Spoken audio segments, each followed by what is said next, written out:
Good afternoon from the 104.5 The Zone studios. I'm Lucas Panzica. Breaking news this morning in the NFL, Browns star defensive tackle Myles Garrett has requested a trade, saying in a statement, quote, "While I've loved calling this city my home, my desire to win and compete on the biggest stages won't allow me to be complacent. The goal was never to go from Cleveland to Canton. It has always been to compete for and win a Super Bowl. With that in mind, I have requested to be traded from the Cleveland Browns." At 29 years old, Garrett is coming off a 14-sack season. He is a finalist for AP Defensive Player of the Year, an award that he won in the 2023 season. The Browns reportedly have no plans to trade Garrett or entertain offers at this time. There was a blockbuster trade in the NBA over the weekend. The Dallas Mavericks sending Luka Doncic to the LA Lakers in a trade that included Maxi Kleber and Markieff Morris. In exchange, the Mavs received Anthony Davis, Max Christie, and a 2029 first-rounder. There's been a change on Josh Heupel's coaching staff at Tennessee. Special teams coordinator and outside linebackers coach Mike Eckler leaving to return to Nebraska to coach special teams. Eckler's contract with Tennessee was up January 31st. Also, the AP poll coming out today. Tennessee basketball, after a win over number 5 Florida on Saturday, back up to the number 4 spot in the ranking. For all your foundation repairs and waterproofing needs, visit USSTN.com. Breaking news at once on your home for the Titans and Vols. This is 104.5 The Zone.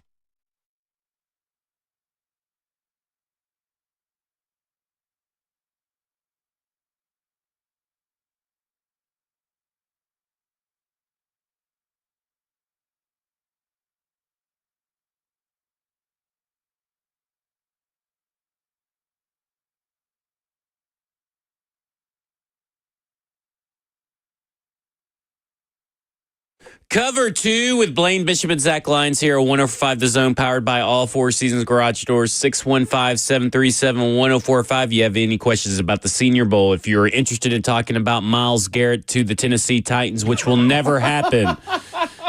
Just go ahead and get it out of your head. It will never happen. Take your trade proposals, your trade dreams, and shove it, because it's never going to happen. In fact, I am willing to go ahead and say that the Tennessee Titans will not be trading for Myles Garrett, and if they do, I will eat 2 plates, 1 per hour, of steamed plain Brussels sprouts, and I always do hold up my end of the bet. So, but you don't like Brussels sprouts? Oh, they're terrible. Oh no, plain and steamed. I mean, like plain and steamed. Now, if you crisp them up in an air fryer to where they are pretty much unrecognizable and they have bacon on them, then you could probably talk me into it. Yeah, but that's about it.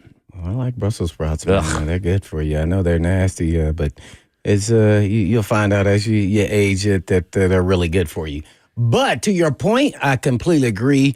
The Titans have nowhere near collateral enough to pull off a trade with Myles Garrett. But it would be a dream to have him. There's people think that they'll do Myles Garrett in a pick swap. I'm like, why would the Browns do that? No, are you guys?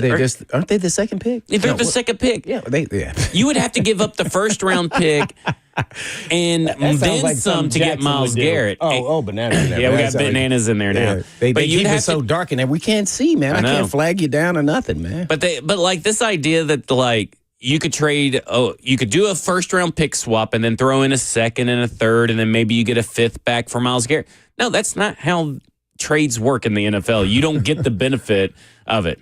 It is how they work in the NBA, apparently. It is apparently how they work in the NBA. But this is true. This ridiculousness of the Myles. I knew as soon as when I saw it pop up on the thing. You knew people were going to do that. I was like, oh, well, you got A to Z Sports already writing articles about, and their trade's terrible. Oh. And I just start looking at them like, guys, they're not going to do that trade.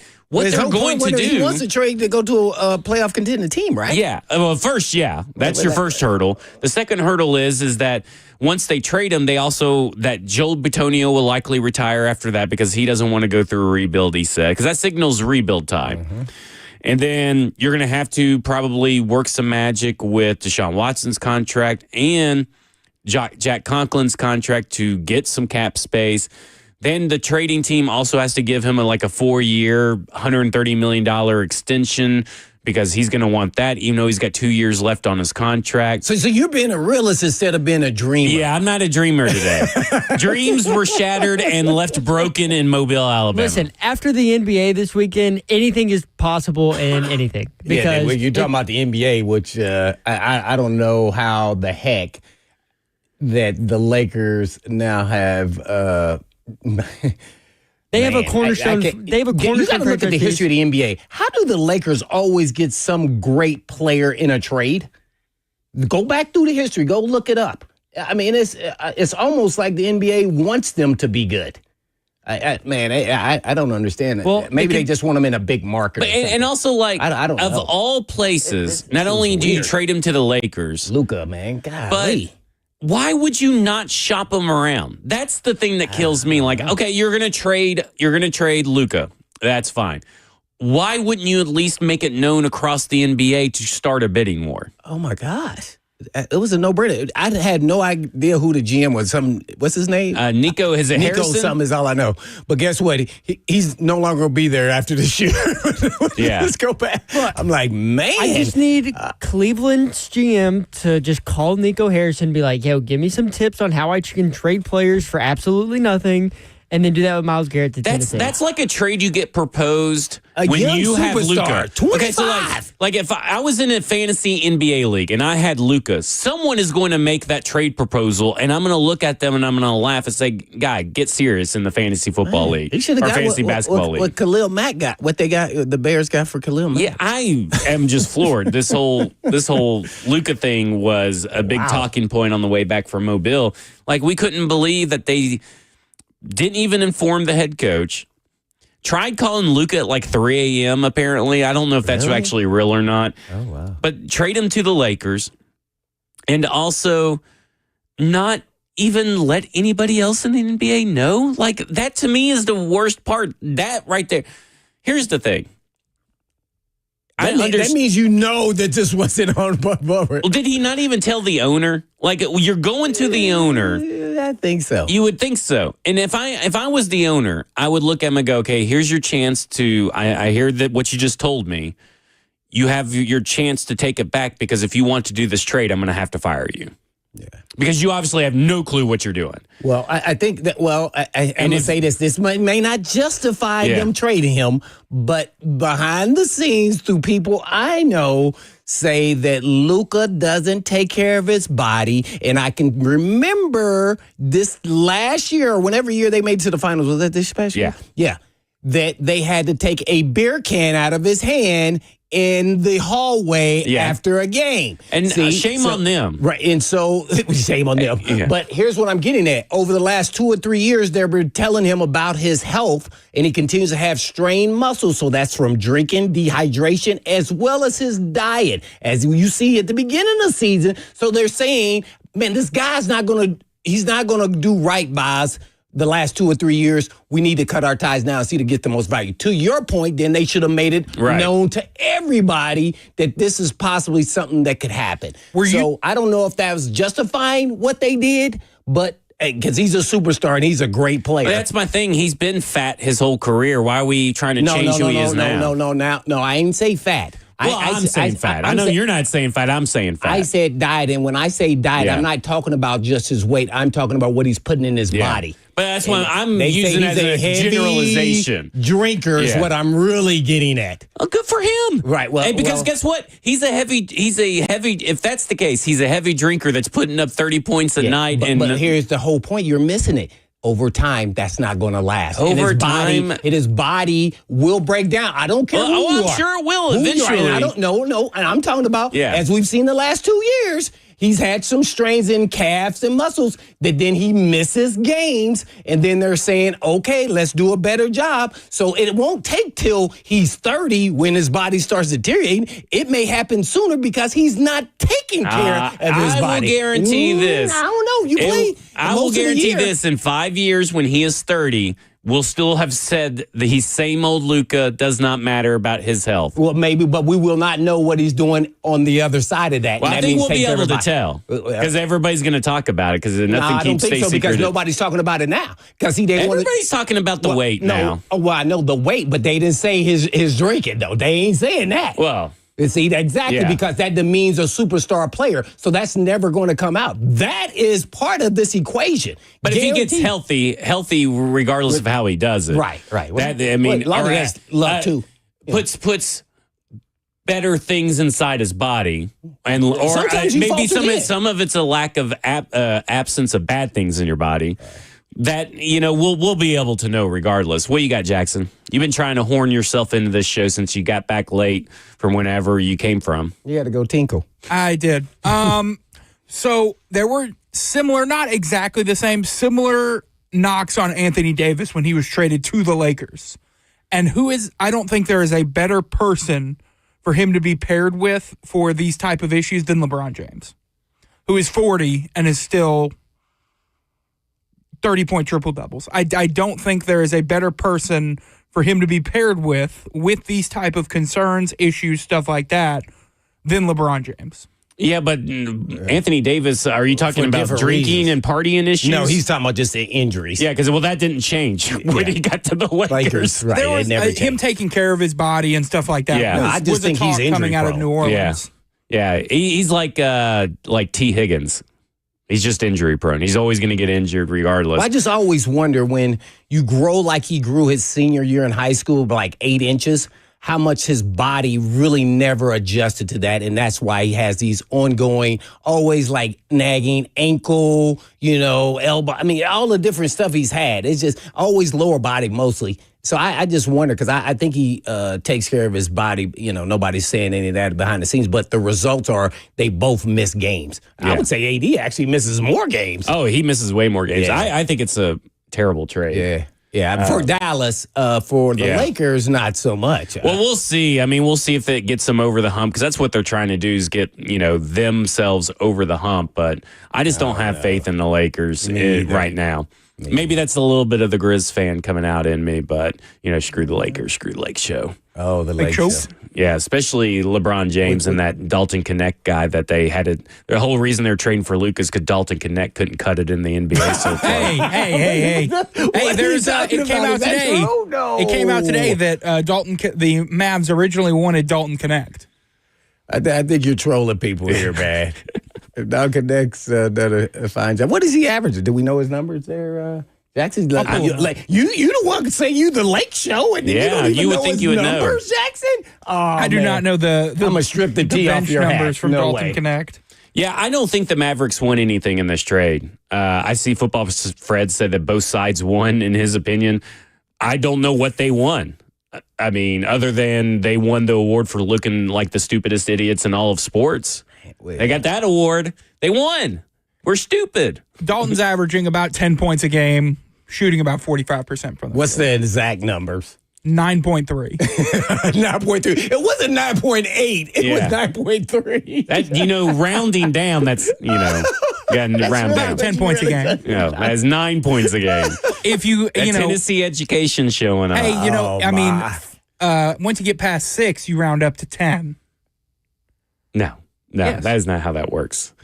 Not how that works with whole numbers. All right, when we come back, we'll continue talking about Tennessee Titans and their offseason. We'll also talk about the Senior Bowl. This is Cover 2 with Blaine Bishop and Zach Lyons here on 105 The Zone. Round up.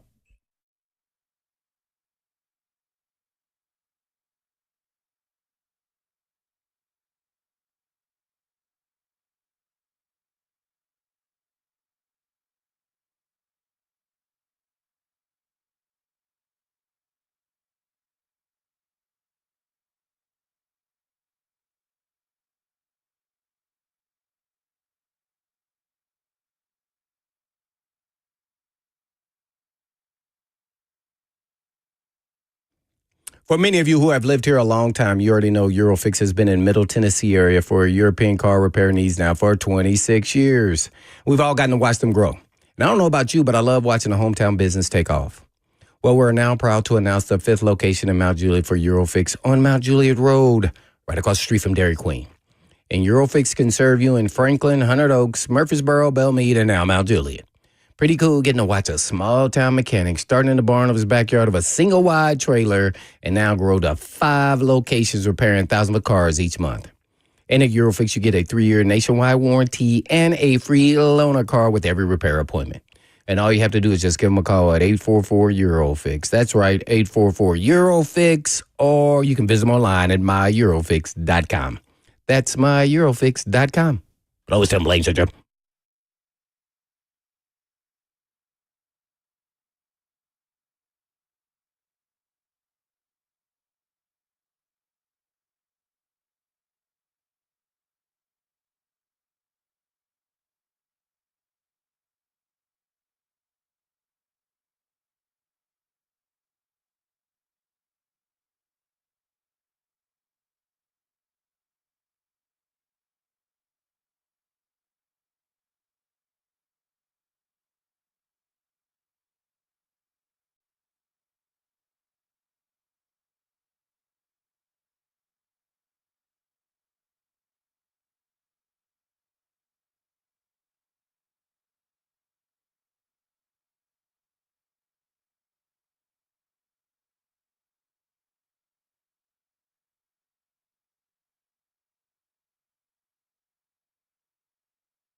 Cover 2 with Blaine Bishop and Zach Lyons here on 104.5 The Zone, powered by All Four Seasons Garage Doors, 615-737-1045. You want to get in on the conversation.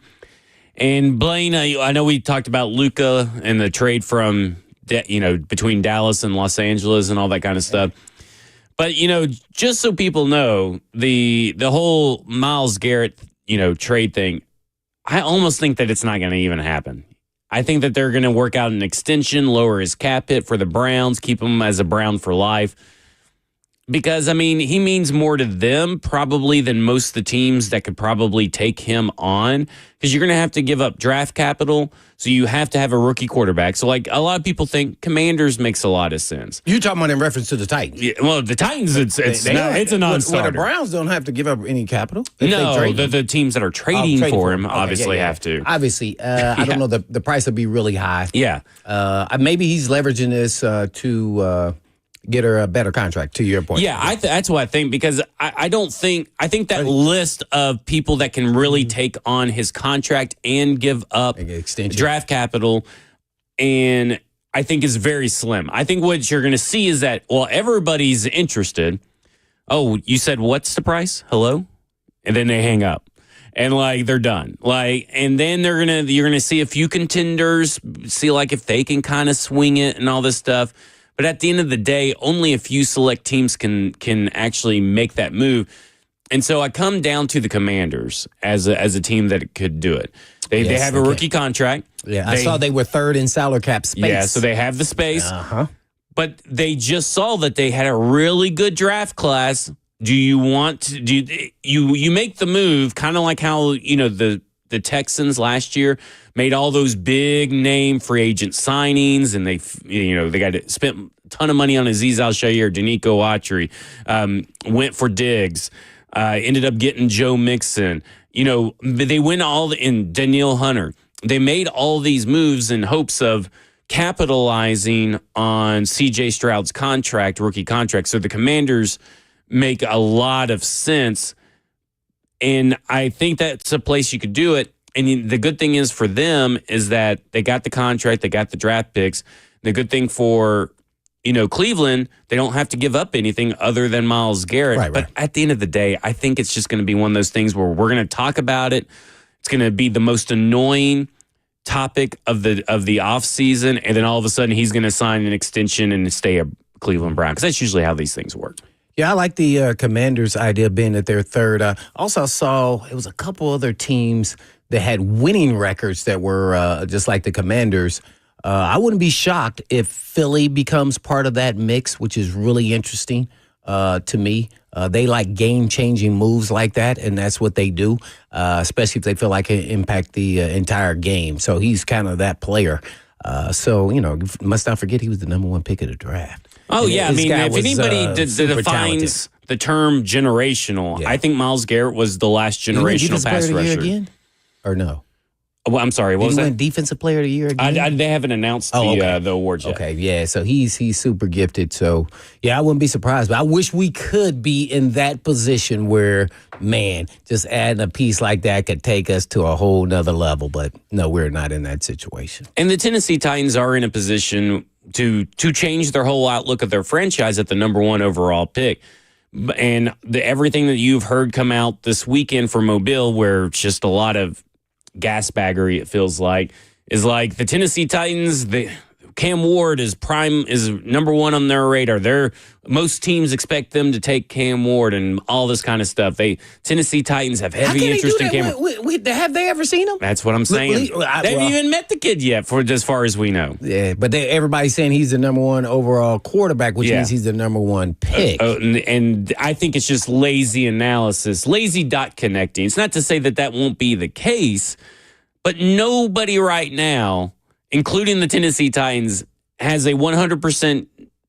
They know what they're doing with the pick, right? We have no clue. They know the scouts have looked at them. Yeah. I'm sure, but meeting him one-on-one is always a different deal. And then let alone seeing him live on his pro day or wherever he works out, or even if it's at the combine. So, Yeah, they just don't know because they could fall in love with them at that point in time. They could like them a lot right now and he's number one on board. We may trade out a pick. We may not. We may pick, the number one player on the board. So they're still filtering through all of that. But what they must sell, and maybe that's where this is coming from, is that they will take them. Yeah. Yeah, because This you may to take me them or is you what may it all not. is. Right, you got to do it because you're trying to get collateral. If you do potentially move down in the draft, and hopefully that'll still be in the top 6. Let's say if I was considering it, you got to have a trade partner, but to see where he goes. Where's the Raiders? 6. Oh, dang. Because then you kind of, we were talking about it on Football and Other F Words, when we're down in Mobile, it's like, okay, you trade back to 6. Well, the draft picks you get at 6 aren't the best. They don't really fit, right? Like Okay. Mason Graham out of Michigan, D tackle. and then Will Johnson out of Michigan, a cornerback out of Michigan. They're both probably going to be there. Those are both great picks, but you're truly drafting best player available and not even at any way. What's their impact year one, right? I mean, Will Johnson coming off an injury, and you still have L'Jarius Sneed. I mean, sure, he probably starts against opposite L'Jarius Sneed. And then you got. So that's too deep. So you wouldn't go past 4? Yeah, I wouldn't go past 3. I mean, because I don't think the Patriots are trading up for Abdul Carter or Travis Hunter. Now, the realm of possibility, I just don't think that would actually need to happen for them to get one of those players. I think they're going to get Hunter. They probably will. I mean, because I think that's who's going to be left over. Right. You get what I'm saying? Exactly. But I look at it and I go, there's no tackle worth the top 10 pick. Definitely not top 6, but there's no tackle worth the top 10 pick. And there's no other quarterback worth the top 10 pick. I don't care what any of these scouts or whoever's telling these people, Jordan Schultz, that Jackson Dart is a top 10 pick. I wouldn't even tweet that out. I would just say, yeah, okay, I'll keep that one on the back burner. When you saw him, what did you see at the Senior Bowl? Mind you, this is the time, to your point again, this is where all this positive news come out about you, almost like it's scripted, even if it's true or not. Because a lot of people are saying he didn't look like that at the Senior Bowl. No, that was the weirdest, most inaccurate tweet to come out of the Senior Bowl. See? We believe in what you read on X. Yeah, especially from Jordan Schultz, because he'll just tweet anything. He's like, I got that Starbucks money. I don't care. I mean, it's just like I could not believe. Like, where's your journalistic integrity at that point? I mean, I know he maybe doesn't have any. How many quarterbacks were better than him at the Senior Bowl? Probably like 2. Okay. I mean, and I don't think that's saying much. I think they were all pretty bad. I mean, you know what I'm saying? Like, they didn't really. They were bad, and they were still but they were supposed to be bad, right? Like, I mean, they're not supposed to be bad, but most of these quarterbacks, I haven't seen a good quarterback come through the Senior Bowl in my 3 years being down there. It does not mean that good quarterbacks weren't down at the Senior Bowl. There's just nothing I saw at the Senior Bowl that made me think, oh, these guys are legit. Oh. Did you get a chance to talk to anyone that was at the East-West to compare the quarterbacks? They got to see those guys. And I'm trying to get to Kyle McCord. That's what I'm getting at. I didn't talk to anybody personally, but I have seen people that were both down at both who have talked about Kyle McCord was the best quarterback. Oh, okay. Oh, yeah. I think that may be a hidden gem there. To me, that's where I'm kind of leaning as my quarterback 3. Okay, that's what I was just about to ask. Who's your number 3 guy? So he's definitely ahead of your boy from Ole Miss, huh? I just don't trust him. How much do you think it hurts him that he's coming from the Lane Kiffin, I guess, tree of, that offense, which they haven't had a lot of success in the pros? Yeah, I just don't trust that system. I didn't see enough progress made this week being asked to perform in a pro system for me to feel comfortable. He did not. He looked better as the week went on under center. And now listen, does being under center even matter anymore? We just saw that Jalen Hurts threw his first pass, non-play action pass from under center just a couple weeks ago. We saw that the Tennessee Titans, I think, ran probably 80% of their plays out of shotgun. Right. So does it even matter? Maybe not. But right now, you have to think that it's also going through the progressions and all that stuff. He can make all the throws that you need a quarterback to make. No doubt about it. I don't think some of the stuff that he did put him at ease as far as being able to process and answer those questions. Like the questions that Jackson Dart needed to answer down at the Senior Bowl, he didn't answer. Now, they say a lot of like he has a little bit of Will Levis in him, and when I say that, I'm talking about emotional parts of him, where he's throwing his helmet on the sideline, and then he's still upset. I'm trying to think of the game. He threw a pick or two different picks after it was overturned. Was that Kentucky? I forgot who it was. So. Yeah, and then so where is his emotions at to be? That number one quarterback. I didn't get any sense like that. Okay. In fact, none of the quarterbacks really showed big signs of frustration this week or stuff like that. Not at the Senior Bowl. So I don't recall seeing any games where that kind of concerns me or anything like that. I'm talking about emotional roller coaster type quarterback, not doing some tantrum. Right. But I didn't see anything that would lead me to believe that he's anything comparable to Will Levis in that regard. Okay. So, I mean, I don't think there's really much I would say that reminds me of Will Levis at all. It's just, there's just something about him over the years. The more I kind of look at what I want from a quarterback and all this kind of stuff, is just like, I thought there was a chance that he could show that this week, and he didn't. He let you down. He let me down. It's kind of like, Jonathan Mingo a couple of years ago at the Senior Bowl. I was really expecting him to really show out, just dominate the practice, just be physical, be athletic, explosive. And he didn't really do much. Andre Yoshevich was another one. Now, Andre Yoshevich, he had a big demeanor issue. Now the Cincinnati Bengals under Brian Callahan still drafted him. Sometimes the talent, you get to a certain point, that talent outweighs certain things.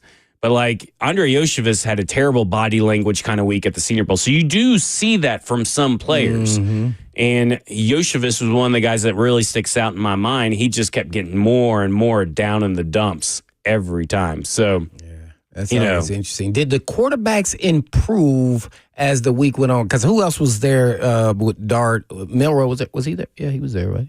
Yeah. Milroe, as well as my man, Hennigan, right? How did he look compared to Dart? Because I told you this dude was legit. Listen, Hennigan I thought, had a good week of practice. And when it came down to the game-winning drive thrown to Jack Besh at the Senior Bowl this week, who was in at quarterback? It wasn't Jalen Milroe. It wasn't Jackson Dart. It was Seth Hennigan. They go with the hot hand based off how you play in the game. And listen, they had a false start at the very first play. Backed him up, and they started on their 25-yard line, backed him up some yards, and he led a 2 minute and 30-second scoring drive all the way down the field. Took it from 2 minutes and 37 seconds, I believe, to all the way down to 7 seconds when they scored. And he made big-time throws down there to C.J. Dipper. He made them to Jack Besh. He made them to Brashard Smith, if I'm not mistaken, was the running back he threw to on a couple of plays. It may have been R.J. Harvey. But all the way down the field, he had command of the offense, never sweated anything. They even had a couple penalties in the red zone. He overcame those. Listen, I'm not saying that this is a second-round quarterback or third-round quarterback. Right. But if you're any team that was down at the Senior Bowl that's looking for a developmental quarterback, I think Seth Hennigan's your draft. I think Seth Hennigan and Tyler Shook, or the kid from Louisville, are both guys that I would take over anybody else down there at the Senior Bowl at their appropriate draft spots. It's funny. I would say the same thing because I think they're well coached, well schooled, and I think they understand how to play the position within their skill sets, and they understand what they are good at and what they're not, and they're going to put you at arm's way. So I really like that. That means that they understand the position, and they're timing, rhythm thrower type guys. They're going to be elite. Doesn't mean you can't be really good. And I'm going to give you an example. I don't know if you remember this guy, Dave Craig. I remember watching him in freaking high school. So all of a sudden now I'm in the NFL, and now he's on my team. And this guy comes out there and throws the ball, and I go, well, this is horrible. How can Dave Craig been played in the league all this time like this? This is by year 15, and he's starting for then the Tennessee Oilers. And I go, ooh. What I realize is timing. He would throw the ball on an out cut 2 steps before the guy had even broke on an out. So his arm strength didn't really matter at that point unless you're throwing a deep ball. And that's what who said that this week? At 30. Yeah, Brian Callahan specifically mentioned when talking about Shadur Sanders' arm strength and Joe Burrow's arm strength, and sometimes it's about timing instead of arm strength. What did Barganzi say this week? He said that when you get down here in front of these players, he told me, he says, specifically about the offensive linemen, but he talked about all these players that how do these players overcome their deficiencies against this type of, I guess you would say, level of competition. The athletes are facing. Yeah. And so that's what you're looking for. You're looking for players that recognize they're very self-aware and know how to win despite their efficiencies, whether that's, an undersized wide receiver that wins because of sudden feet movement. Or whether that's I guess you would say, an unathletic offensive lineman that wins with leverage and understanding angles.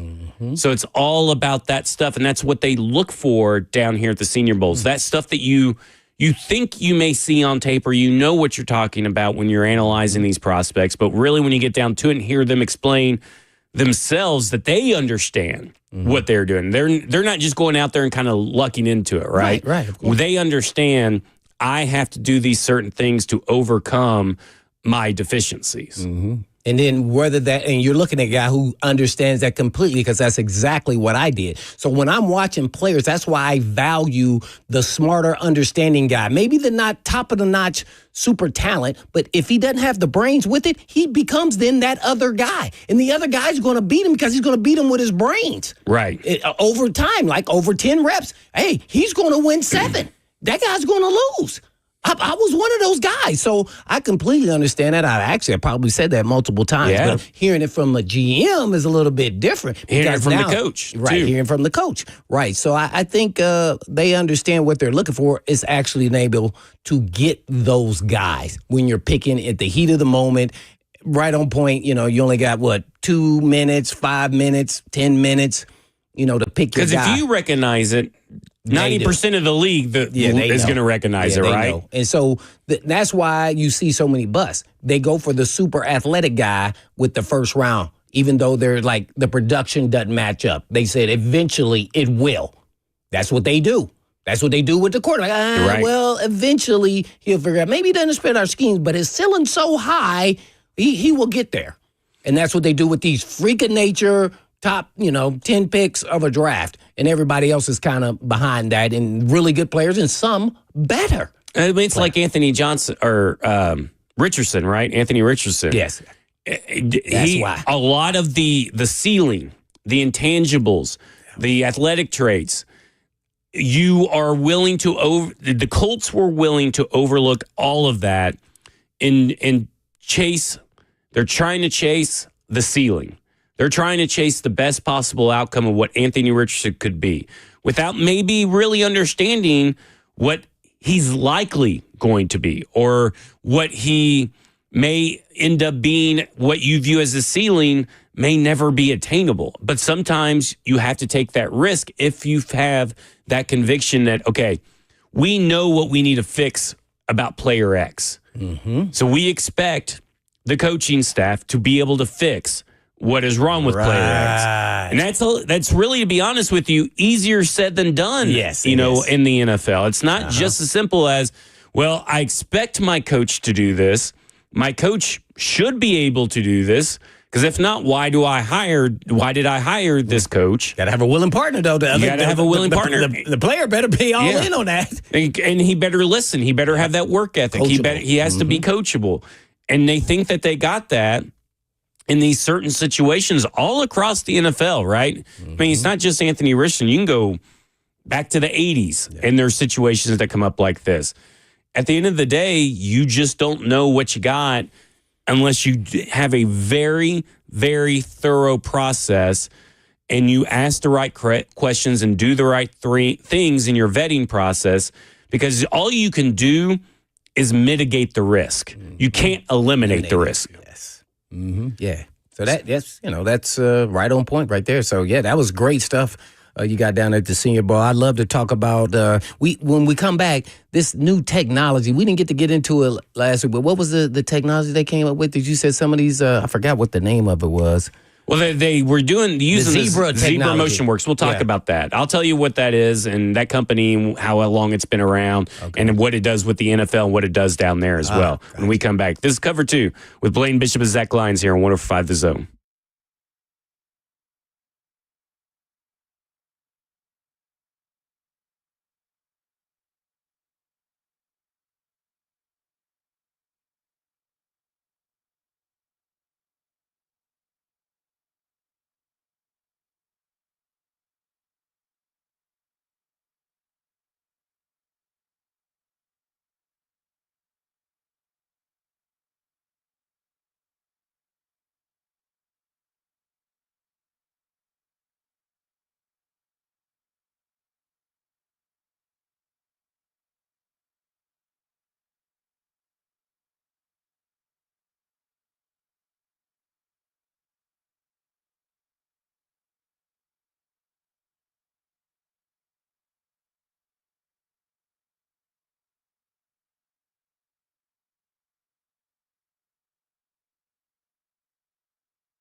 Cover 2 with Blaine Bishop and Zach Lyons here at 104.5 The Zone, powered by All Four Seasons Garage Store, 615-737-1045. Got Blaine over here trying to trade John Morant from the Grizzlies because every time he turns on a game, Jaw's not playing. He's like, he's always hurt. You better just trade him. I'm like, man, yeah.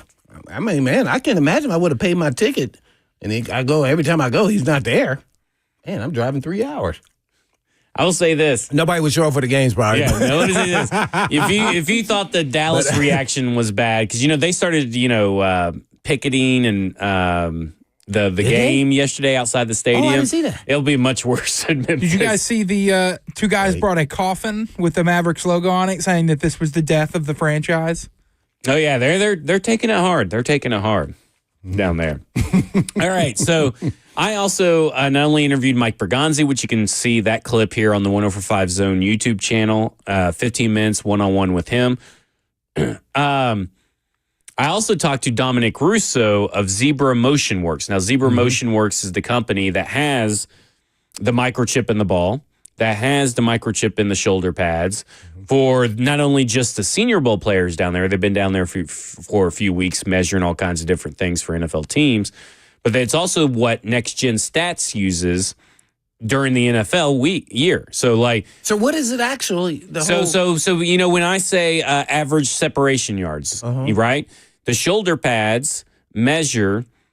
They basically triangulate the data in the shoulder pads from the next closest defender. So when you're targeting Calvin Ridley and you see, well, he gained 3 yards of separation on this particular route. Well, that's down to the 10th decimal point or whatever. So they have that information in the shoulder pads. And it's same thing when the ball gets to you as well. So it knows when the ball's in the receiver's hands. You know those dots that move around that represent a play that you'll see Tehran and them? Mm-hmm. That's all, that comes from their data. So that comes from those microchips. All the speed and the location of every player is tracked via those microchips and those shoulder pads, and then there's one in the dead center of the ball. Now, explain to us why that is important. Well, it's important for really data purposes. Now it's important down at the Senior Bowl because the scouts in them do use this information. So they have a metric called explosive efforts. It's how many times that you decelerated and accelerated over or under their kind of, I guess you would call that their median, acceleration point data. Deceleration. So basically, how quick can you start and stop? How quick are you starting? How quick are you stopping? How quick are you getting back up to acceleration? So they call those explosive efforts. They also track the miles per hour that you run. They track the distance that you run. All that stuff is important. The guy told me that is stuff that all these teams value and they want to know, because they want to know down to this, basically science is, okay, does what we're seeing match what is actually happening? But know what's going to happen with that? What's going to happen? They're going to say, does these numbers match with what we're seeing? Well, true. I mean, that's what's going to turn. But usually that's kind of how data works. Everybody thinks that data is this thing. To me, those things that they're tracking, I can see that with my naked eye. That's why I'm asking, what is its actual purpose? You can't see that the guy had separation if you watch film now. You can have data. Well, you want to know how much separation, right? Well, how often is this guy generating separation? You may see it because some of these teams aren't watching. Some of these teams aren't watching every game, right? Oh, well, I would. Well, I mean, you would watch every game of every player? Absolutely. If I'm in the scouting department, you'd never come out. You'd look like Rumpelstiltskin or was it Methuselah? You'd have these really long fingernails and a beard. And I'm not saying every player, but I'm talking about every player that in my area that I'm watching. I'm probably going to watch every single game that they've ever played, not just in college. I may even go back to high school because that's how right I want to be about it. And they talking about, how many times did he separate? How about I'm going to say this? He's open all the time. He's open all the time. This guy has quicks out of like no other. When he comes out of his break, he's always open. What did you feel like that about your boy from the U? Nah, you didn't come out that thinking about that. What's his name? Restrepo. Right. Mm-hmm. But did you come out of this thinking someone else was like that, though? Yeah, well, Tez Johnson. Right, of course. Right. Yeah. Because you could see it right there on TV. I'm watching him. I go, oh, man, this guy's explosive. I saw it the first day I watched him play, I think, against Ohio State. I was like, oh, he's doing this against these guys going to be playing in the NFL. Yeah, to me, it's all about having as much data as possible. You can never have as much. Like you say, look at it this way. But you can look watch at it this way. too, though. That's true. But you said that you would have to watch almost every game. Right. With data, you wouldn't have to watch it. Right, and I don't want to depend on the data. That's Right. what would happen. But the data sometimes can leave you down the wrong road. The data shortens the time frame of things. Course. So it's about making your process more efficient. Your process may be more foolproof, right? But it's not as efficient, and there's not enough time for people to do that. But to your point, though, backwards now is going to be then dictating, and I would not want it to dictate. I don't think data's ever going to dictate in the scouting world. Now, the PFF, what do you think? No. What I'm saying, you got to get what I'm saying. I do not count PFF as scouts. So I'm talking about the guys that we're talking about, the scouts, right? You ask what they would use this information for. It is a secondary tool. Right. It's a tool. But that's what data's supposed to be. Right. That's what I'm telling you. I agree with you. But it's going to get flipped. I don't think it's going to get flipped. Every time it does. No, now it gets flipped in the media. You just told me why it's going to get flipped. You told me the answer. I don't think it's going to get flipped. I know. You just told me based off how you said that. You said the data shortens time. Well, it does. It does shorten time. But I mean, also from what we've heard, like even Coach Mack, they don't go watch every game. Right? I mean, we've heard people say, I heard as John Spytek came through, and one of the things he says, if you still have questions by game 4 about a player, you have your answer about the player. And I do really think that is kind of how the scouting world works. Now, what it is that you're collecting data, right? Even when you're watching film, you are collecting data, right? You're making notes. That is data. What you're writing down in your notes about a player is data. So I think that's what Mike Bergonzi said best, that I felt like the Tennessee Titans probably tried to swing too far too fast, and there are teams out there that do it. Too far too fast into analytics without really understanding that analytics, because they didn't have it for so long, they may went too far in a course correct, if you get what I'm saying. Mm-hmm. So what I think that Mike Bergonzi is doing is bringing it back to that healthy medium. He understands data and analytics is supposed to augment tape. Right. We are tape driven. And I think the really good teams are tape driven, and the really great teams are tape driven and understand how to use the data. Gotcha. And I think what the media is trying to get you to do, okay, so like Benjamin Solak recently, after the Buffalo Bills-Eagles game, right? Mm-hmm. He threw up those dots of the play that went to Dalton Kincaid that he dropped, the diving play at the end. He went through those dots, that is from Zebra Technologies, showed it on there and said, well, why didn't he should have thrown it over here to the wide receiver orbit, Khalil Mack. And every football player, X's and O's guy, coaches and everything, just jumped on him, saying, you obviously don't know football, or you obviously don't know the X's and O's. And they're totally correct, by the way, because Josh Allen had 2 guys already in his face by the time he basically got the snap. Pretty much, he threw it in. And he was over on the other side. And if you would have thrown it to Khalil Shakur over there, like they wanted him to do, he was still 15 yards away from the first down. So he would have had to run 15 yards, and he had Mike Dana actually shadowing him very well. And so that, to me, is the perfect example of someone overusing data to try to make a point, not understanding the vast difference. And it's like 4th down decisions, right? We kind of talked about when I first got here, is that data is not perfect. It's not a 100% hit rate. It's not going to predict every kind of outcome that you want it to predict. It's got to be used to augment. And Zebra Technologies, what they do is just give you the most comprehensive look at the game.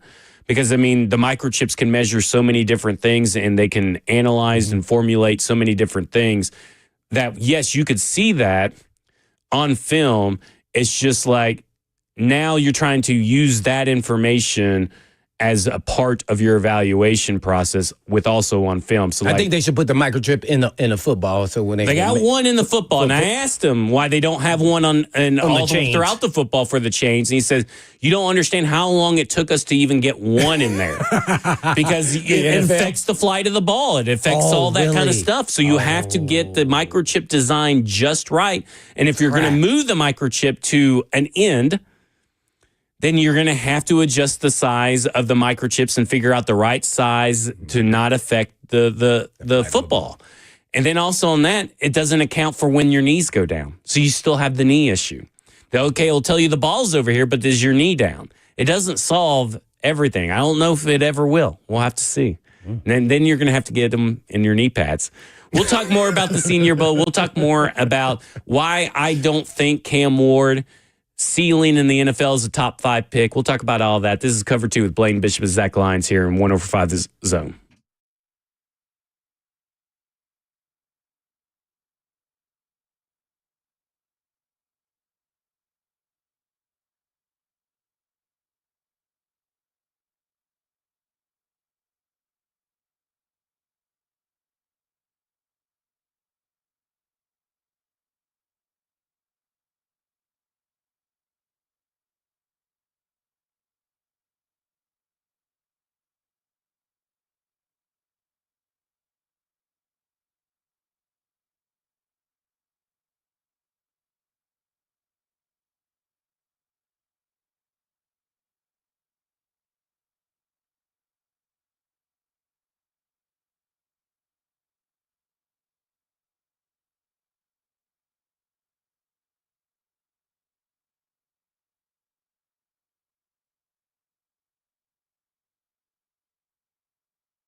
Cover 2 with Blaine Bishop and Zach Lyons here. 104.5 The Zone, powered by all Four Seasons Garage Doors. 615-737-1045. You want to get on the conversations. And anybody who says that they think they know what the Titans are going to do with the number 1 overall pick, they're crazy. They're fooling you. I know.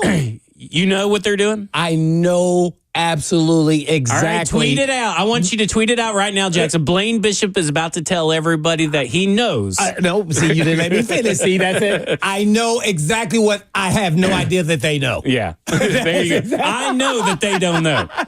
I mean, they're even telling you that they have not. Brian Callahan is even telling you we have not watched all the film. And Borgonzi's saying, as he even said, we haven't even had our first college, scouting meetings yet.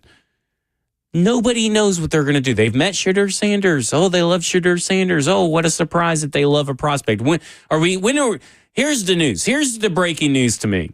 Let me know when the Tennessee Titans tell us that they hate a player. That's the news. That's real news. That they like X player does not matter. I haven't heard them say that. That's even what I'm the saying. last couple, since Callahan's been here, I haven't heard that. So here's what I'm going to say about this Cam Ward, Shedeur Sanders thing. And we're going to have a long time talk about Cam Ward, Shedeur Sanders, Abdul Carter, Travis Hunter. I don't think that Cam Ward's ceiling is a top 5 quarterback prospect in this league. And then there's a lot of people that do. They'll go out there and say that he has this ceiling that he can be a top 5 quarterback. Watch this. Before you finish, I want to halt you there. Is he better than Bo Nix? Penix. Ooh. I didn't go to first two. I personally was down on Penix. I was not. I thought he was a great natural I liked thrower. Bo Nix more than most people, but I think I would put Cam Ward above Penix and then probably on the same level as Bo Nix. Okay. But I never thought that Bo Nix was a top 5 quarterback. Either. Here's the thing. When you're saying to me, in my mind, when I hear that you're saying that Cam Ward can achieve top 5 quarterback status in the NFL, that means that you're saying he's as good as Patrick. Whoa. Okay. Top 5 status in the NFL. Yeah, that's what people think. That is his ceiling. Like he's going to be a top 5 quarterback in the National Football League. In his rookie year. No. Potentially. No, potentially. Over a period of time. His career ceiling is a top 5 quarterback. I didn't say that. I'm talking about quality. What I'm talking about is I'm speaking to the people of the general you. Got you. Mm-hmm. So when people say, because I'll say it, Titans Film Room, who works with Justin Mello over on Music City Audible, that podcast, says that he thinks that Cam Ward's ceiling is a top 5 quarterback in the NFL. Now, obviously not achieved in the first year, but if he hits his ceiling, he'll be a top 5 quarterback. Okay? I wouldn't want to put that on anybody. Well, first off, that's just not going to be true, right? I mean, at no point has anything on Cam Ward's tape should lead you to believe that he can achieve the heights of Patrick Mahomes, Lamar Jackson, Joe Burrow, Justin Herbert, and who am I missing? I know I'm missing someone very obvious, too, because I had Justin Herbert was like number 5 on my list. Oh, I have no idea. But, I mean, he's never going to be that top 5 quarterback. Nah. There's nothing on... Jackson just got in my ear, told me Houston has a new OC like it even matters. Nobody knows who Nick Caley Maybe is. C.J. Stroud? I'm not going to sit here and spend 15 minutes talking about Nick Caley in the Houston Texans. Thanks for your help, Jackson. But I look at it and I go, there's no way that anybody should be even, that's not a realistic ceiling. Could it happen in the most best case obvious scenario of all time? Yes. But the likelihood of that happening is likely not going to happen. Now, if you want to say, okay, maybe he turns into a top 10 quarterback, but he's really that 6 to 10 range, right? Okay, well, that's probably not as hard because when you start naming a top 10, it's like you're rounding it off with Jared Goff and Baker Mayfield and those guys, and that's a realistic, attainable goal. Mm-hmm. But so Shedeur Sanders can get to there. Mm-hmm. It's all about being at the right system and the right fit. And I think all those quarterbacks that I named at the top that are your top 5 quarterbacks, Josh Allen, Patrick Mahomes, Lamar Jackson, Joe Burrow, and Justin Herbert all landed in pretty good spots that are utilizing their talents appropriately. And really that 5th quarterback, it's really just a top 4 quarterback league, to be honest with you. Justin Herbert's kind of like being forced in there. But I wouldn't look at this and say that to put out there. Jaden Daniels. To me, I just wouldn't put it out there that his ceiling is a top 5 quarterback because I just don't think that's realistically attainable. And I understand that the argument is, well, ceilings don't have to be realistically attainable for them to be true. And maybe not, but don't pump everybody's heads, try to fill everybody's heads with this nonsense that that's the likely scenario. The likely scenario is likely that he's just going to be average. Or are they saying this because he's potentially the first pick of the draft? Like, I'm trying to, when you watch it, you don't see top 5 of NFL. I mean, what? A lot of people will say this after watching the tape. What's that? That they think that his ceiling is a top 5 quarterback. That I've seen a couple of people say he's a guy you can't pass up on. You can't afford to pass up on Cam Ward if you're a quarterback needy team. Well, maybe that's what the Titans want everybody to think. Then that way they. I just don't see it. And I agree with you. I agree. I think anything that you're hearing about what the Tennessee Titans want to do or want to say about these quarterbacks, it's all trying to get people to trade up for this quarterback class. Because if you were to ask me what I think that they're, I don't think they're wanting to draft a quarterback at number 1 overall. Now their hand may be forced. Mm-hmm. But I think that they really want to. I think they want to trade back and get picks, and I think they want to have a veteran. I don't think they're necessarily falling in love with either of these quarterbacks. And again, you need to have conviction when you fall in love with quarterback. And Mike Berganza even agreed.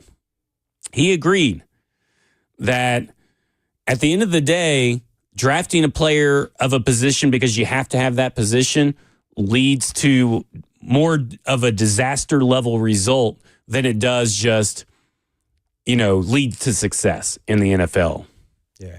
Well, first and foremost, I don't even like that analogy. I would, if I was scouting right now, I would say, okay, who does he compare to that plays today?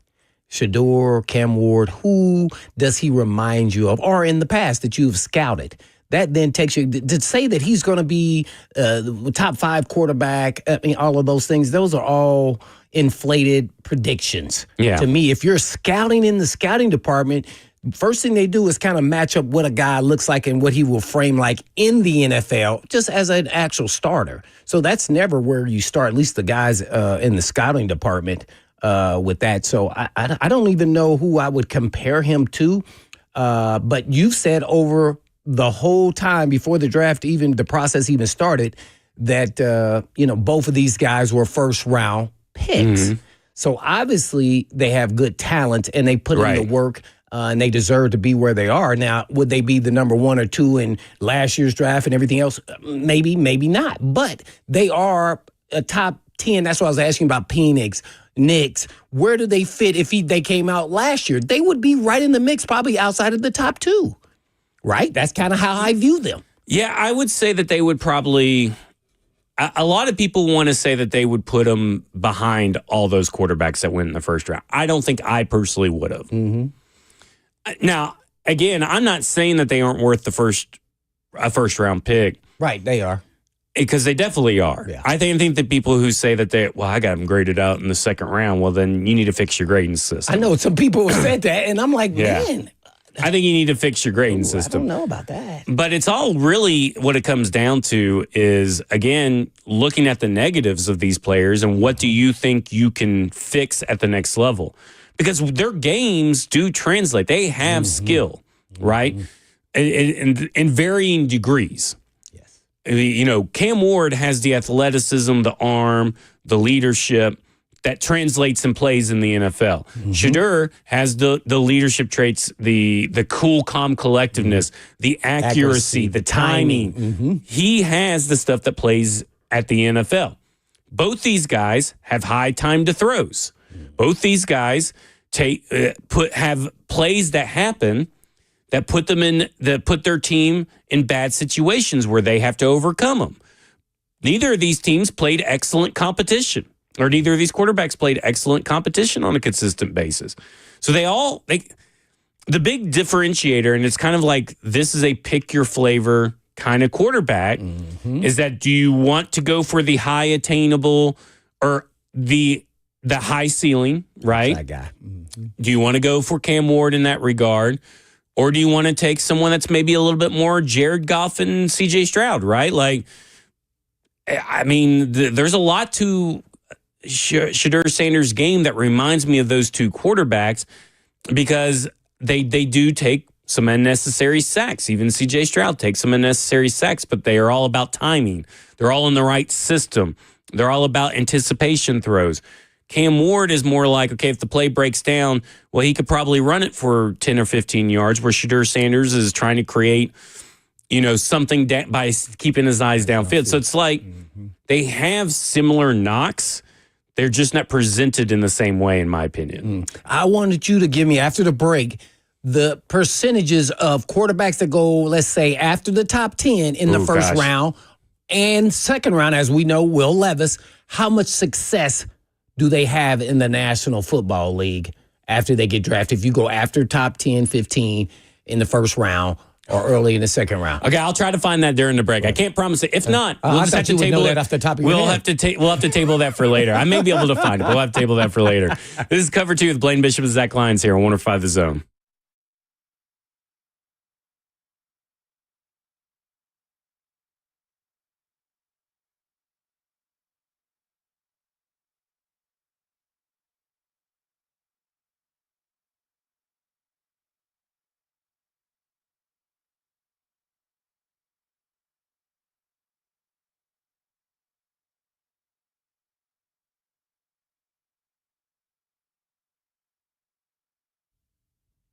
As an athlete myself, I know how frustrating nagging pain or injuries can be to my performance.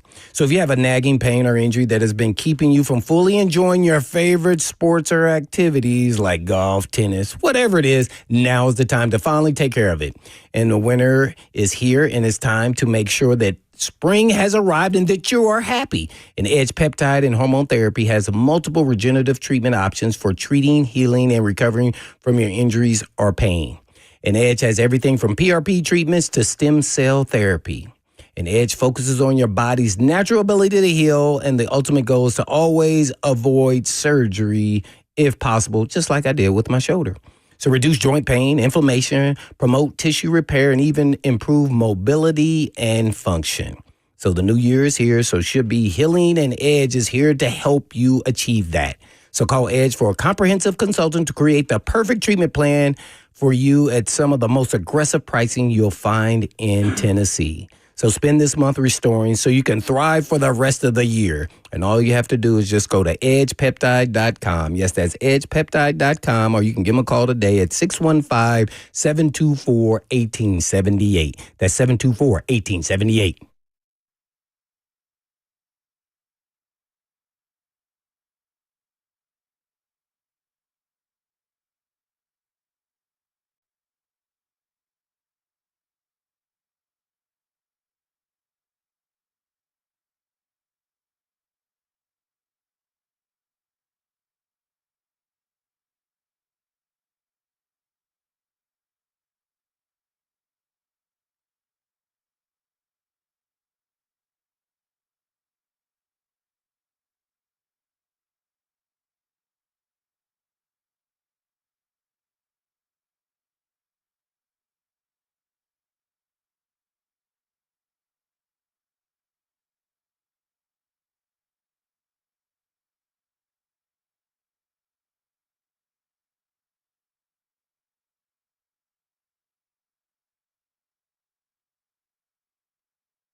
Cover 2 with Blaine Bishop and Zach Lyons here on 104.5 The Zone, powered by All Four Seasons Garage Door, 615-737-1045. If you want to get in on the conversation, and let me be the first to say, I do not care about Quandre Diggs' endorsement of Cam Ward for the number 1 overall pick. Spare me that anybody should care about what he has to say. What? Yeah, that happened? Yeah, that happened over the weekend. He said something about Cam Ward. He's like, Titans should want Cam Ward as number 1 overall. And I just got tagged in it like I should personally care about what Quandre Diggs has to say. Best quarterback and leader in the draft, supposedly, according to Quandre Diggs. So I'm sure watched all the Cam Ward film and every film of every prospect in this NFL draft. Spare me. Well, he's just trying. Somebody must have asked him. I don't know if he volunteered the information, so I'm sure he wanted to give positive information about a kid he probably watched casually on a Saturday in his hotel room. I think they're related, by the way. Oh, is it? Yeah. So they definitely throw it out the window. Yeah, throw it out the window. Give me a break. He better say he's great. Yeah. He's your family, man. Yeah, you got backup family. Yeah. All right, let's go to Mike, who wants to talk about Cam Ward. Mike, you're on with Blaine and Zach. Hey, Blaine, I'd like to know something. If he was to be the number 1 pick, right? Yes. How many points behind would the Titans be before he decided his stats were good enough for the day? His stats? Repeat that again. I said, how many points behind would Cam Ward be with the Titans before he decided he had enough stats for the day? Oh, you must be talking about the Pop-Tart Bowl thing. No, I'm talking about when he quit on his team at halftime. Yeah, at the Pop-Tart Bowl. Yeah, it was in the bowl game. Okay, Well, thanks, Mike. Let's see. He didn't quit. Right. Well, let's talk about really what really happened there. That there, I think, was a conversation that he wasn't going to be playing, but was not relayed to the media, as I understand it, after the fact.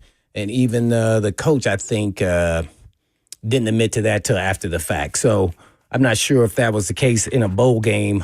I think he was just playing to the record till he got a record, I think a touchdown record, and then they were, parlaying it over to the next guy who was going to be potentially the starter next year. As we see now, Carson Beck is going there, so I'll probably. When so I don't think that basis is a premise of who he is and why he's a quitter or something. So I don't get that. It's no different than now people are saying, "Oh, is Shador Sanders?" Is he passionate about football? Because his dad, he could live the lifestyle regardless if he made it or not. Well, think about all the quarterbacks that have opted out of bowl games, too, over the years. So, give me a break. Come on, Mike. Be better, Mike. Yeah. Now, was he a little bit, self-assured that he played and he wanted to get the record for the university?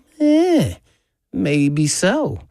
So he was trying to fit in between, where he's not dishing his teammates, but at the same time he could also get a record. So he tried to sell himself, because he didn't want to get hurt. If he got hurt, then and that game was meaningless to them. I think they still actually lost, didn't they? Yeah, they lost. Well, they played against a ranked team. That was the Miami's MO this year was we can't win against ranked teams. Right. Well, he didn't play, so it might have helped that part too. But no, I don't look at it that way. It's a different era.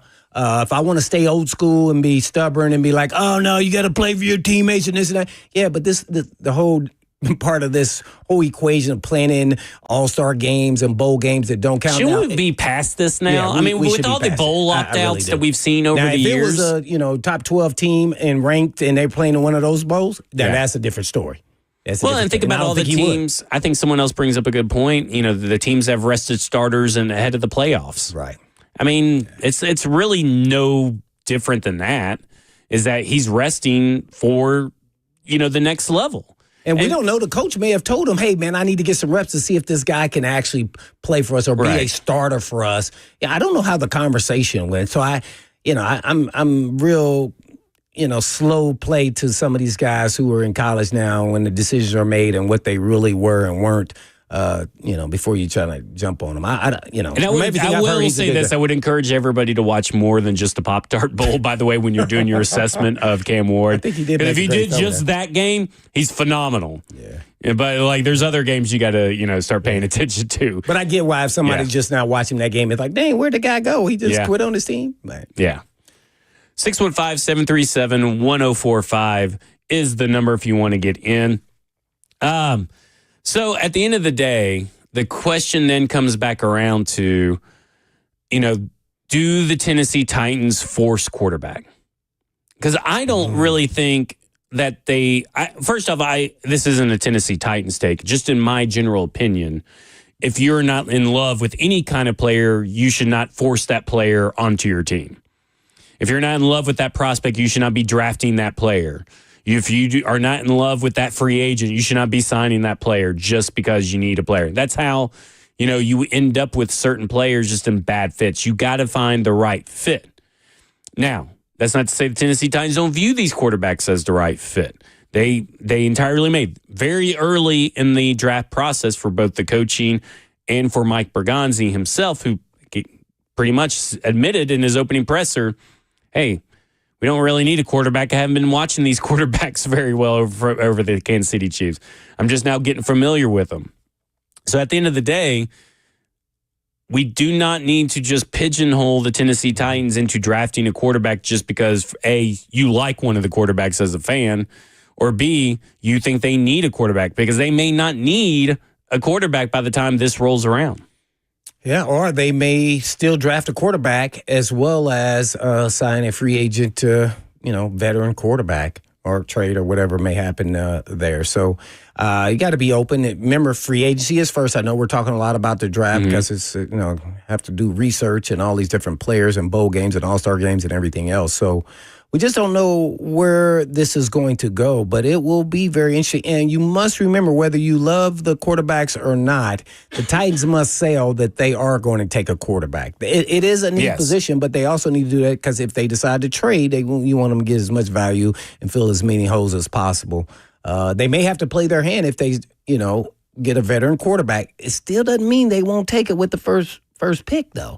But the pressure to play him sooner than later, even the veteran guy knows that's going to be a hard pull. It's going to at least, it may wait 6 games or to a game where he gets injured or if he plays bad, what have you. I saw that firsthand, and that's never a good dynamic there unless you have it in your mind, which doesn't happen very often now, that you're not going to play him that first year. At least try not to. Well, I'll say this. I heard a lot of people down at the Senior Bowl, just in general discussions, whether it's at bars or at restaurants or in the stands or whatever.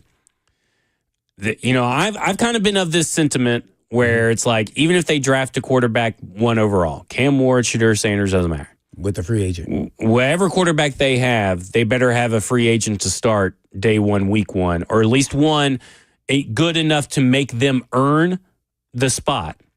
Because I think the best path for both these guys is to sit on the bench. I really do. I think I don't care where you draft them. I think the best path for long-term success, for a higher probability of long-term success, is to let both these guys sit on the bench. And I know that's an unpopular opinion, but as an opinion shared by a few people that I've heard talk at the NFL level, and I agree. I think that's kind of what this class looks like. And I know nobody wants to hear, you're going to draft a quarterback overall and let them sit. Well, if I get the most out of it, this is an investment. This is an asset. If it gains value by sitting on the bench and it achieves a higher value because it got to sit on the bench for a year and adjust to the game, and I got to work really hard with that quarterback to get him ready for next year, I'll do it. Now, that does not mean that I'm going to say, well, you just beat out ex-quarterback vet in training camp and you beat the brakes off of him all year, all off season, that I'm still not going to start you. No, he's going to have to earn it. Like, to me, that's where it's at, is that no matter what you do at quarterback, make sure that guy earns his spot if he's going to be the starter day 1. Don't just hand it to him. Who was the number 1 pick last year? That would have been Caleb Williams. Did he start?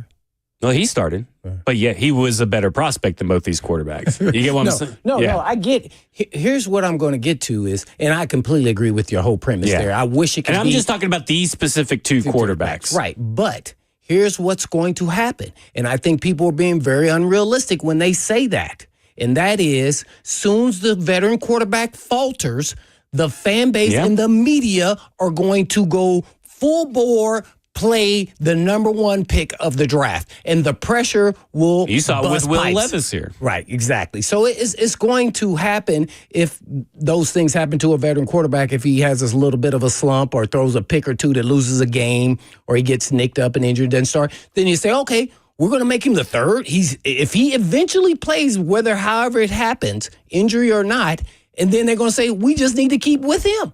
That's what's going to happen. In reality, you have to have a plan going into that. Look, we don't want to start him immediately, want him to get the ropes. So I would say if someone asked me, I have a 10-week plan.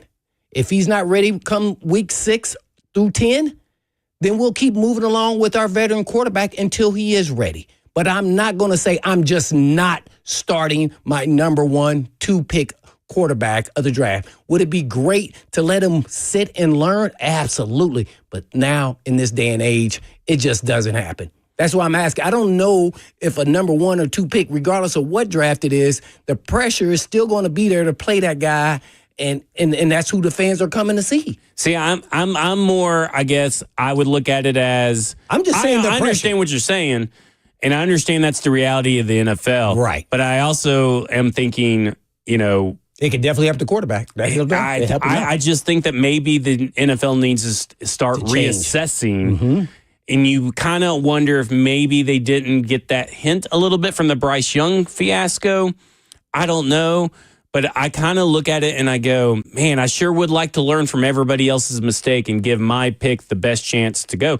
Because if you look at it, Adam Schefter tweeted out, this was 2024 before the draft last year. ESPN content producer Paul Hembo calculated the percentage of first-round picks that hit or miss based upon whether that player signed a second contract with the team that drafted him. So the data encompasses the 20 drafts spanning from 2000 to 2019. There have been 56 first-round draft picks from 2000 and 2009. Yeah, quarterbacks drafted. 46% saw a second contract with their team, so 26 of the 56. So that's 46%.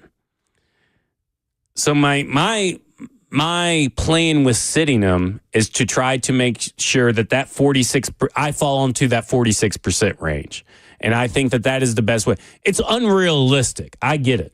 It is unrealistic to expect a first round, especially first overall, quarterback to sit for a year. It probably hasn't happened that I can even recall, to be honest with you. Well, it happened with McNair. He didn't start till year 3. I guess that would be it. But yeah. So I guess that would have been it.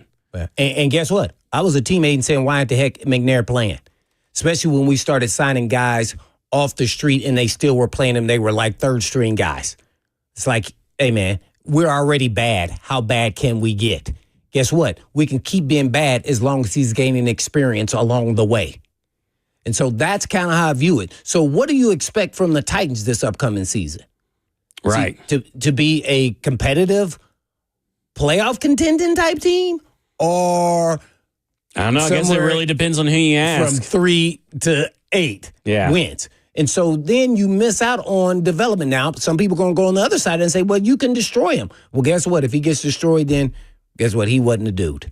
And so I get it, and I'm with you, but at the same time, I think we're in a different era. We are. Now, I don't know if I will be starting guys immediately, and you also always want to bring in competition. I don't care what position is. You never hand somebody the position. Matter of fact, he should be running with the 2s if they draft a quarterback at number 1 and let him fight and compete and beat that guy. And veteran guy or whoever it may be. It could be Will Levis. Who the heck knows? I have no idea. So, well, find better competition than Will Levis for. Well, watch this. Remember, Will Levis did a great job at practice. I don't know. That's not what I heard. I didn't hear that from everybody's tweets that were there at the game or at the practice. Yeah, I don't know, man. He did such a great job. I don't know. I could have sworn that Callahan was saying that. Yeah, I was. That one was like, that's Coach BS right there. Let's go to Chris, who wants to talk about the quarterback situation. Chris, you're on with Blaine and Zach. How you guys doing? Doing good. How are you? Good. Good. Just got a quick question. Let's say you draft the QB 1 or 2. Do you want him really playing behind this offensive line and getting killed? Well, I don't know what this offensive line's going to look like. I mean, that's the thing. We have to make I'm just assumption saying that they with what will. they've got now. Well, it's not going to be that though. That's kind of a that's not a really, and you're not the first person to ask this, but that's like one of my pet peeves is that it's not going to be this offensive line. Right. The right guard and tackle will be new. And by the way, the guys who are currently on the team you would think they'll take a little bit of a leap of jump of getting better. But on the left side. I will answer your question in the general sense. If you're afraid of your quarterback being broken, Chris, by an offensive line, then he's probably not your quarterback anyway. The quarterbacks are going to have to get hit, take lumps, and all that kind of stuff. And if it ruins them, that's really a them thing, not a franchise thing. In my opinion. I understand that, but you also look to your point. It's the investment, and what are you doing to protect? What are you willing to do to protect your investment long term? Listen, I agree with that. So I always say you got to invest in the offensive line. That's why we got to see what Borgonzi said. Got to build through the trenches. And I appreciate Chris, build through the trenches. But I asked him, I was like, I didn't follow up with it, and I should have. As a rookie move on my part. But everybody says build through the trenches. I don't think there's a GM in the league or a head coach in the league I haven't heard say those words, build through the trenches. I've seen 3 GMs say it now here for the Tennessee Titans in the last few years, seen 2 head coaches say it. But are you going to do it? And sometimes when they try to do it, it fails. So, now come March 22nd, a week after free agency or whatever, feel free to call in and ask that question. What does this offensive look like? And do you really want this offensive line? And do you really want this rookie quarterback behind this offensive line? But if it's because of fear of breaking a quarterback mentally, then he ain't that strong to begin with. I am right there with you. They're not protecting other quarterbacks or other position groups. They got to get out there and get their feet wet at some point in time, whether it's week 6, 8, the second year. At some point, it's still going to come fast. So I'm trying to warp speed it this sooner than later if he gets an opportunity. I wouldn't go and have in my mind set that I don't want to play him. I would never say that. I would say he will come in and compete and let the battle begin. And I would let the veteran quarterback know that is a true statement. And if he beats you out, you got to give him respect. And I would love your support. Right. At the same time, you get to sit on the sideline and make millions while he gets out there and go to get his head beat in. Yeah. So let's be cautious on what could possibly happen. I think this is a different era, and I think that's why people keep making mistakes of starting young quarterbacks. Maybe they don't have a lot of experience at quarterback with Richardson's case and some other guys. But I think with 7-on-7, these guys are now more prepared to play immediately in the National Football League than ever before. Now, are they ready to get their head bashed in and get hit by an NFL player? Now, that could be a different story because this is a different deal and guys are moving a lot faster. Got to be on timing. And sometimes, depending on what scheme you come into can be tough in development, being that sometimes you're just never huddling in college to now you're in a huddle making all the calls and checks and everything else. Maybe you limit how much is on his plate mentally so he can just go perform and then see what he can do there and then slowly add things. But I want him to compete. I want a veteran quarterback to start initially if I had my ways. But if I didn't, I would have no problem starting a rookie quarterback behind this offensive line, and he'll learn quickly that he better get rid of that freaking ball. That's what he's going to learn. I mean, to me, I look at it and I go, if you're going to start him, you're going to start him, but let him earn it. Mm-hmm. You should never close the book and just say, well, no matter what, you're going to sit. Yeah. Because, regardless of if it was against Jarrett Stidham and Marcus Mariota, Jane Daniels and Bo Nix still won those quarterback battles. Mm-hmm. They went in there and they won. And, I would like for them to get someone a little bit better than those two guys as a free agent quarterback, heading into the draft for a bunch of different reasons why. But mainly if something were to happen and maybe the quarterback isn't ready and doesn't win, you have a viable starter because you do need to win games. This isn't just a throwaway year specifically for the staff in general. But, for the fans, you want this team to win games, so we need to make sure that they're building the roster in a way that sustains, whether they are a rookie quarterback or a vet quarterback, that they're going to be able to put some wins on the field. Mm-hmm. Well, how do you get analysis on Callahan in developing a quarterback? That's the other thing is that, they keep bringing up, he's worked with a lot of good quarterbacks. but nobody ever mentions he's developed a lot of young quarterbacks. So, that's the other interesting thing about this whole thing, and we'll talk about that when we come back, is about Brian Callahan's role in this entire quarterback conversation and the level of confidence that maybe, this team has on him, whether it's misplaced or not. We'll talk about that. Cover 2 with Blaine Bishop, Zach Lyons here on 105 The Zone.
Cover 2 with Blaine Bishop and Zach Lyons here on 105 The Zone, powered by All Four Seasons Garage Doors, 615-737-1045. So the question becomes, Blaine, and all this quarterback talk, and I think a lot of people have made this point, but just want to kind of hit it home just real quick. Good offensive coaches can fit really any good coach can fit their scheme around the players. And now at a certain point, sometimes it just doesn't work regardless of if you're trying to do it or not. Very true. But how much does Brian Callahan actually influence his decision in your mind? Because to me, I think it's like 10%. He's like, 10% of the big, analysis cog, I guess you could say. It's mainly film. Then it's Bergonzi and Brinker. And then it's, some other stuff. And then it's this. And then it's Callahan. Right? Am I being too mean? I don't know. About Brian That's Callahan? Why I was saying that. I don't know how much he's part of this equation. Or is he just... I think they're going to let him talk and give his opinion. Right. Of course. But how much does his opinion really matter? We'll never know, really. And in the meetings, if they ask him which quarterback you like, and let's say if he says Shador probably fits more about what we like to do here easily, it'll be an easier fit. But I'd take him over Ward just because Ward's upside is better. But, right now he's not where I would want my quarterbacks to be as far as going through his progression reads and everything else. Whatever his excuse is. And then they say, all right, we're going to take Ward.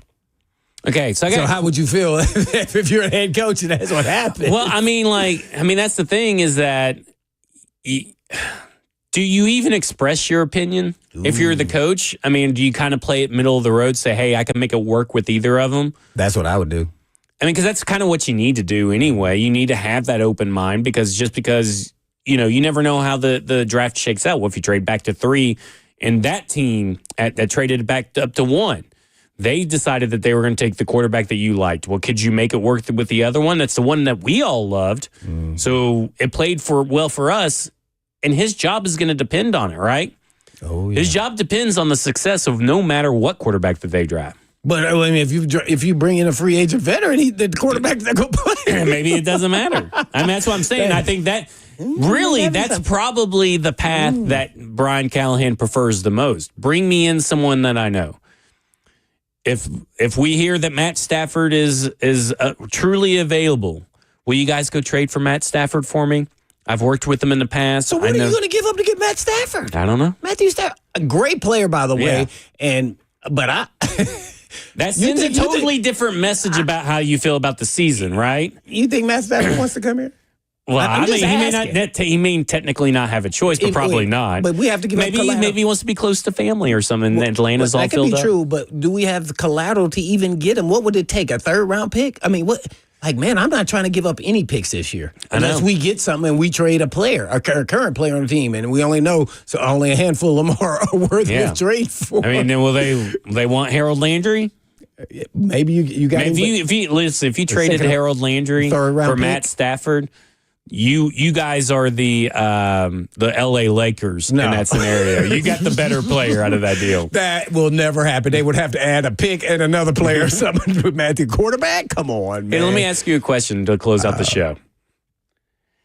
I think the question of is Frank Gore a Hall of Fame player is basically asking someone if the sky is blue. I think it's for sure he's a Hall of Fame player. Am I crazy?